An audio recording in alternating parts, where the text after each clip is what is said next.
যারা প্রস্তুতি নিচ্ছেন, বাংলাদেশে আপনাদের স্বপ্ন সফল হবে না। শেখ হাসিনার শব্দগুলি খেয়াল করুন।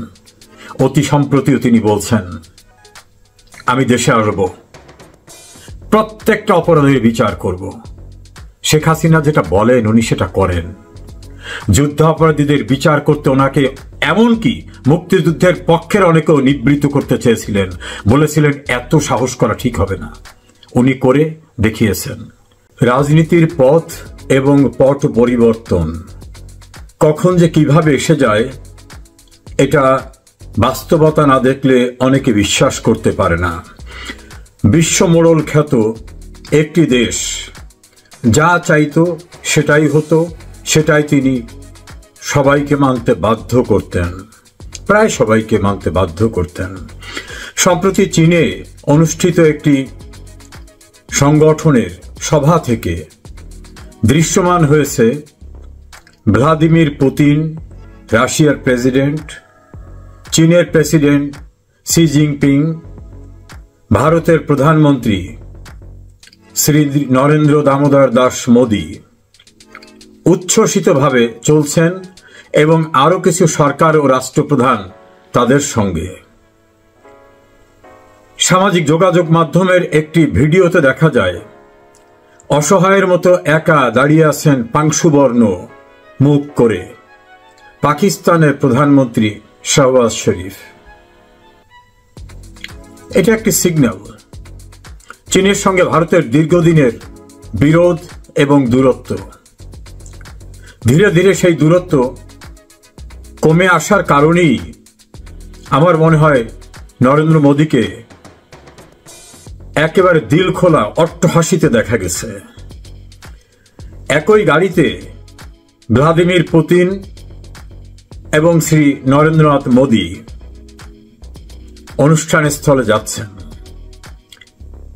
চীনের প্রেসিডেন্ট, রাশিয়ার প্রেসিডেন্ট, ভারতের প্রধানমন্ত্রী একত্রে কথা বলছেন এবং কথা বলার বডি ল্যাঙ্গুয়েজে মনে হয় তারা একটা সুসম্পর্ক স্থাপন করতে পেরেছেন বিধায় এতটা উচ্ছ্বসিত। তাহলে এটা দেখেই কি পাকিস্তানের প্রধানমন্ত্রী তার মুখ পাংশুবর্ণের মতো করলেন, একা দাঁড়িয়ে থাকলেন দূরে? খুবই স্বাভাবিক। ভারত এখন জনসংখ্যার দিক থেকে পৃথিবীর সবচেয়ে বড় রাষ্ট্র, অর্থনীতির দিক থেকে পঞ্চম, শক্তির দিক থেকে ভারত পরাশক্তির একেবারেই কাছাকাছি। পৃথিবীর অন্যতম পরাশক্তি রাশিয়া এখন তার সঙ্গে, চীন তার সঙ্গে, বা এই দুই দেশের সঙ্গে ভারত। কাজে এরা যদি সম্মিলিত হয় তাহলে সেই জোটের যে শক্তি, সেই শক্তির কাছে কিন্তু মোড়লিপনা করা আরেকটি রাষ্ট্রের শক্তি কোনোভাবেই টিকবে না। এবং আমার মনে হয় এখন সেই সময় এসে গেছে নতুন মোর্চা করে নতুন চ্যালেঞ্জ ছুড়ে দিতে এই ঐক্য। এই ঐক্যের ধারাবাহিকতা কিন্তু পার্শ্ববর্তী দেশেও ছড়িয়ে যায়। পাকিস্তানের নির্ভরশীলতা ছিল চীনের উপর অনেকটা, আমেরিকার উপর অনেকটা। শেখ হাসিনা সরকারকে সরিয়ে দেওয়ার পরে ভীষণ আনন্দে উৎসাহিত হয়ে বাংলাদেশে আনাগোনা খুব করেছিলেন। পাকিস্তানের পররাষ্ট্রমন্ত্রী তো এসে বাঙালিদের সবক দিলেন, ধমক দিলেন, দিল পরিষ্কার করতে বললেন। মুক্তিযোদ্ধারা বলছে দিলে এত কষ্ট, এত রক্তক্ষরণ, মা বোনের সম্ভ্রম লুটে নেওয়া, আমার ৩০ লক্ষ মানুষের রক্ত শুষে নেওয়া, শহর নগর বন্দর ধ্বংস করা, এই কষ্ট যে দিলে, সেই দিলটা পরিষ্কার হবে কিভাবে? দেশের ভিতরে থাকা পাকিস্তানের অনুসারীদের কারু কারু ওই মন্ত্রীর সঙ্গে সাক্ষাতের সময় দেখা গেছে করমর্দন করে হাত আর ছাড়ছেন না। মনে হয় যেন কি পেয়ে গেছেন অমৃত। একজন মন্ত্রী, তিনি আর কিছু না, তিনি পাকিস্তানের প্রধানমন্ত্রী না, প্রেসিডেন্টও না। বিএনপির মহাসচিবও টিম সহ দেখা করলেন, মনে হয় যেন বিশ্বের কোন ক্ষমতাধর রাষ্ট্রের প্রধানমন্ত্রী বা রাষ্ট্রপতির সঙ্গে দেখা করছেন। এরকম অনেকগুলি ঘটনা প্রবাহ শাহবাজ শরীফের পাংশু বর্ণের চেহারা দেখার পরে বাংলাদেশে তাদের যারা উত্তরসূরি আছেন, অনুসারী আছেন, তাদের ভালো লাগার কোনো কারণ নেই। সীমান্ত নিয়ে ভারত এবং চীনের সমস্যা সমঝোতায় চলে গেছে এমনই খবর বাইরে এসেছে। তাহলে তাদের শক্তির ঐক্য এবং তার সঙ্গে রাশিয়া, এই ঐক্যবদ্ধ শক্তিকে মোকাবেলা করতে হলে যা কিছু দরকার তা নিয়ে পাকিস্তানের পাশে কেউ দাঁড়াবে বলে মনে হয় না। পাকিস্তান নিজেই বিপন্ন। পাকিস্তানের আর্থিক অবস্থা, অবকাঠামোগত অবস্থা, আইন শৃঙ্খলা পরিস্থিতি, গণতন্ত্র সবই তো ধ্বংস হওয়া। বাংলাদেশে এসে মাতুব্বরি দেখানো, বাংলাদেশে এসে কর্তৃত্ব ফলানো, বাংলাদেশের মানুষদের সবক দেওয়া এবং ধমক দেওয়া, আর সেই সবক এবং ধমক দেখে বাংলাদেশের ভিতরে যারা উচ্ছ্বসিত হয়েছিলেন তারা কি বুঝতে পেরেছেন পরিস্থিতি কোন দিকে যাচ্ছে? রাজনীতির পথ এবং পরিক্রমা কখন কিভাবে রূপান্তর হয় তা কিন্তু বলা যায় না। 2024 সালে আওয়ামী লীগ নির্বাচন করে স্বস্তির নিঃশ্বাস ফেলেছিলেন। তাদের অনেকেই ধারণা করেছিলেন আর কোনো সংশয় নেই। যদিও প্রধানমন্ত্রী শেখ হাসিনা প্রতিনিয়তই আমার ধারণা সংশয়ে ছিলেন এবং তিনি সবসময় উচ্চারণ করতেন যে সরকারকে ফেলে দিতে চায় একটি বড় দেশ। তিনি বিভিন্নভাবে তার ব্যাখ্যা করতেন এবং তাদের প্রতিনিধি ইউনূস সম্পর্কে তিনি কথা বলতেন, মুক্তিযুদ্ধের চেতনার কথা বলতেন। তখন অনেকে বলতেন ইনি ক্ষমতায় থাকার জন্য ইউনূসের বিরোধিতা করতেছে, আর মুক্তিযুদ্ধের চেতনা চেতনা বলতে বলতে উনি চেতনার ব্যবসায়ী হয়ে গেছেন। সেই ব্যক্তিরা এখন কি বুঝেছেন শেখ হাসিনার অনুপস্থিতিতে মুক্তিযুদ্ধের চেতনা বাংলাদেশে জিরো থাকে, -0 হয়ে যায়, মুক্তিযোদ্ধারা লাঞ্ছিত হয়, পাকিস্তানিরা উজ্জীবিত হয়ে ওঠে, জয় বাংলা স্লোগান দেওয়ার অপরাধে প্রতিবন্ধী মানুষটাকেও জেলে যেতে হয়, মুক্তিযোদ্ধারা একত্রিত হলে একত্রিত হওয়ার অপরাধে তাদেরকে সন্ত্রাস দমন আইনে কারাগারে যেতে হয়। একজন মুক্তিযোদ্ধা বিএনপি করা সত্ত্বেও তার পথ চলে যায়, তার বাড়ির সামনে গিয়ে অশ্লীল অশ্রাব্য ভাষায় স্লোগান দেওয়া হয়। একজন সাংবাদিক মঞ্জুরুল আলম পান্না স্বাধীনতার সপক্ষে কথা বলার অপরাধে কারাগারে, ঢাকা বিশ্ববিদ্যালয়ের আইনের অধ্যাপক হাফিজুর রহমান কার্জন শুধু সংবিধান সমুন্নত রাখার কথা বলতে গিয়ে কারাগারে। যারা শেখ হাসিনাকে চেতনা ব্যবসায়ী বলতেন তারা বুঝেছেন শেখ হাসিনা না থাকলে বীর শ্রেষ্ঠরা সম্মানিত হয় না, মুক্তিযোদ্ধাদের সম্মান থাকে না, মুক্তিযুদ্ধ জাদুঘর থাকে না, ধনী দরিদ্রের ব্যবধান দূর হয় না, হিন্দু মুসলিম বৌদ্ধ খ্রিস্টানের সাম্প্রদায়িক সম্প্রীতির বাংলাদেশ থাকে না, বঙ্গবন্ধু থাকে না, মুক্তিযুদ্ধের 30 লক্ষ শহীদের সবকিছু মুছে দিয়ে রিসেট বাটন করে নতুন করে পাকিস্তানি স্টাইল চালু করতে চায়।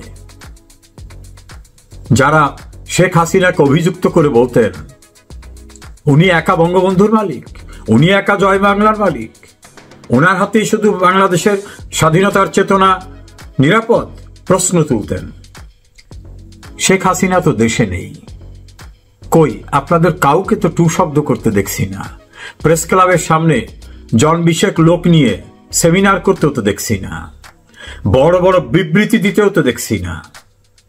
দেশের বিবৃতিজীবীরা কোথায় হারিয়ে গেলেন? বোঝা গেল।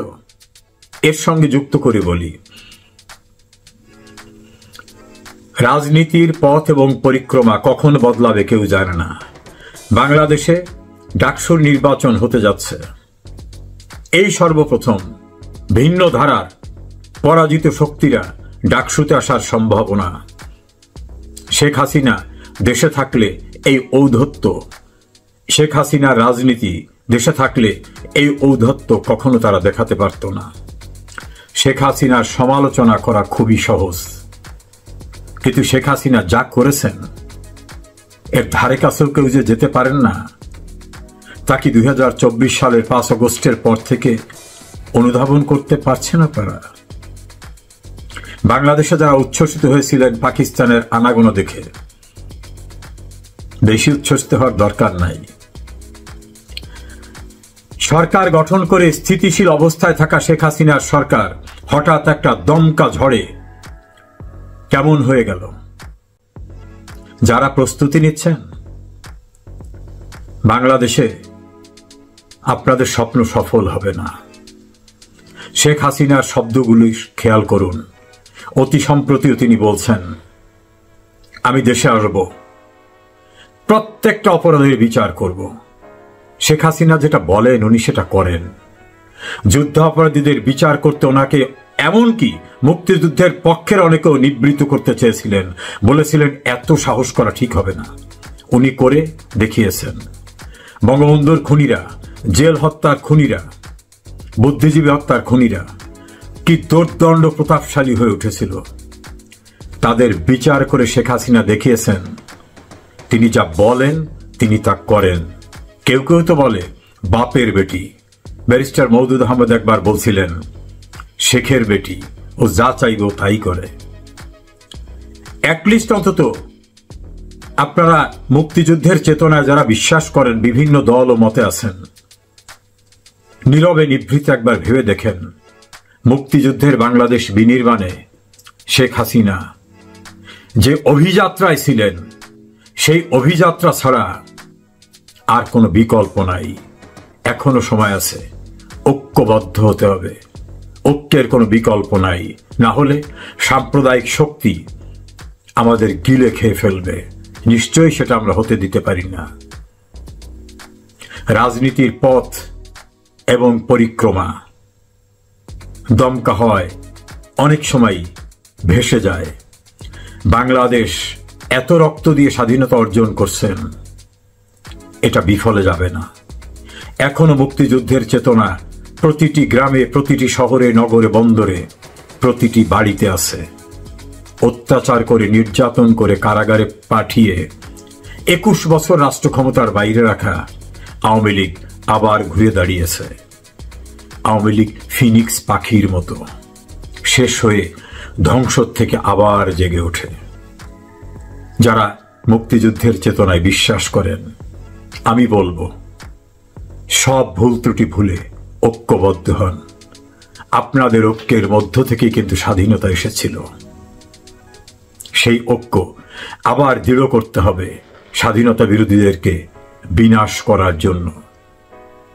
পৃথিবীর বড় শক্তি যারা বাংলাদেশকে স্বাধীন হোক চায় নাই, এমনরাও কিন্তু এখন আশা করি বুঝতে পেরেছেন কোন অবস্থানে এসেছে।